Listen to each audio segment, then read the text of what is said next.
So I'll be talking about what's new in ARVC imaging.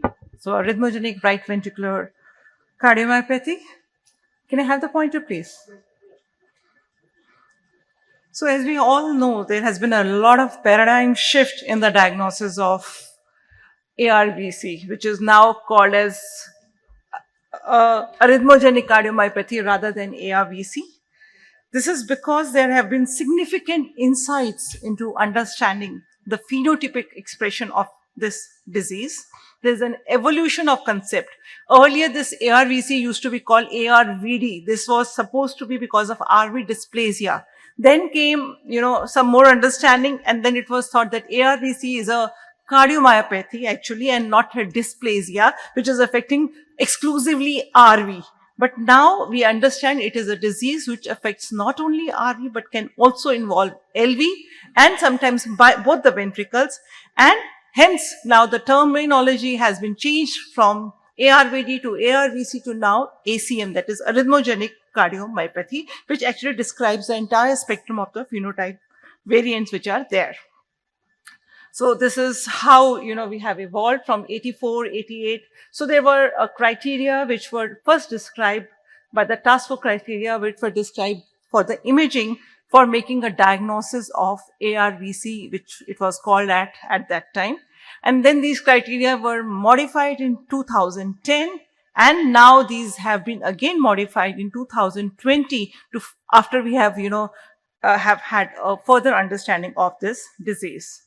So the 1994 criteria, they did not talk about any quantitative parameters and had very low sensitivity for early phenotypes. So early ARVC were not detected.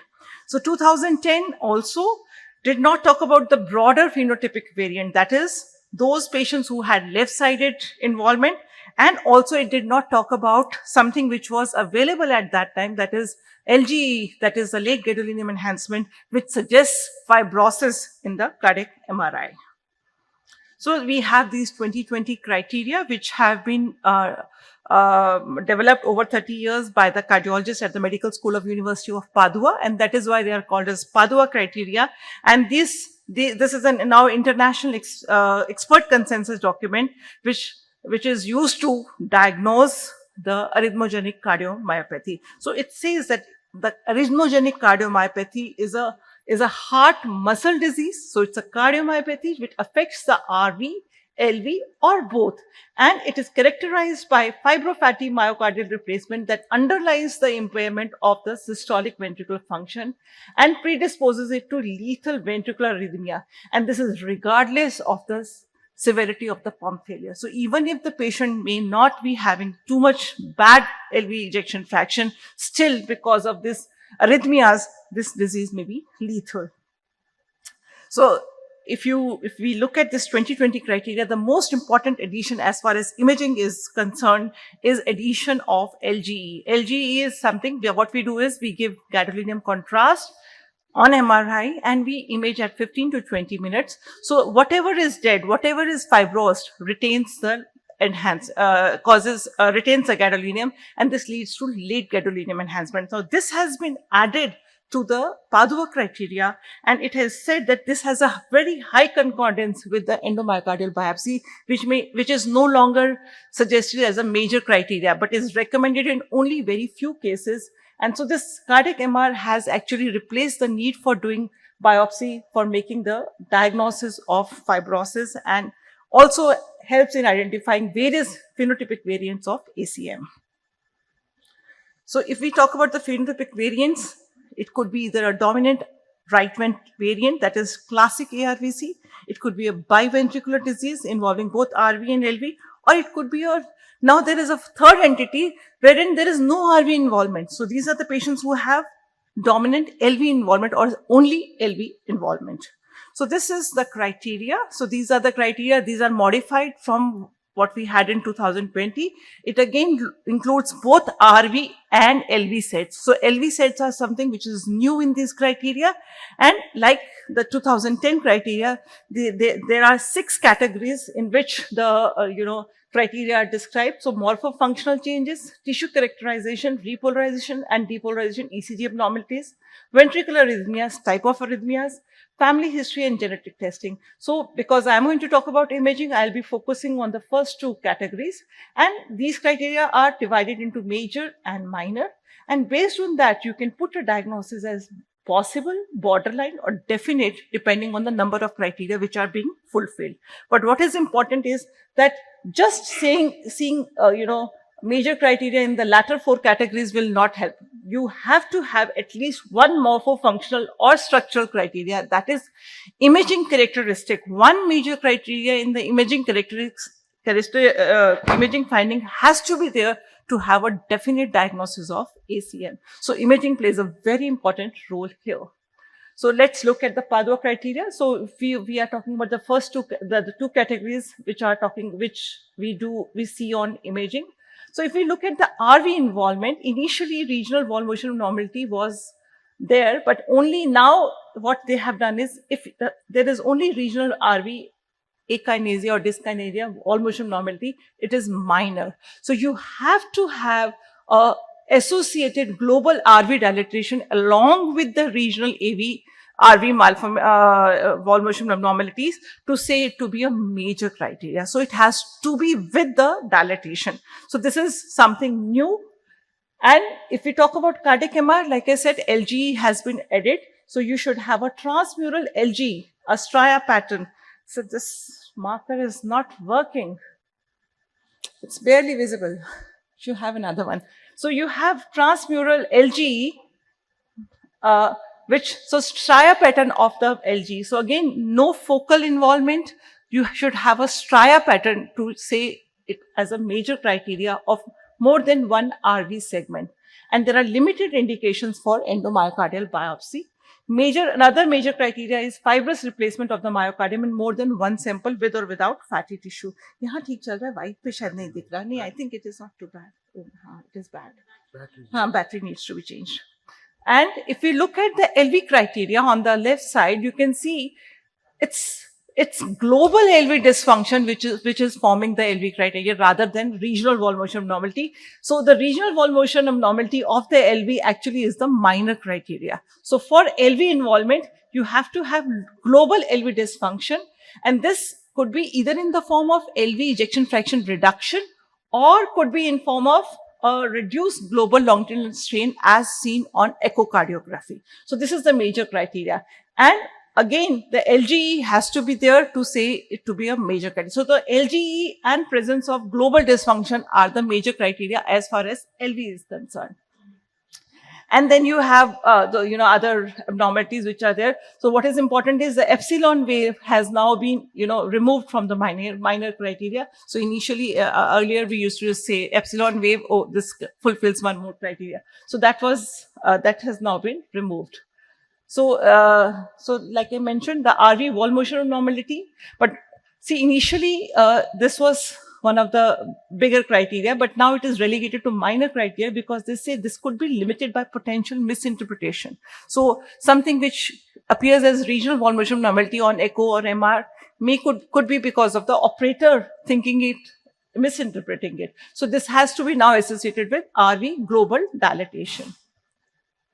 And what is important is what is dilated RV or LV is also changed now. So now they say it should be, initially it used to just mention the volumes as more than 90, more than 110 in male. So now it says it has to be normalized for age, sex and body surface area. Now that makes sense.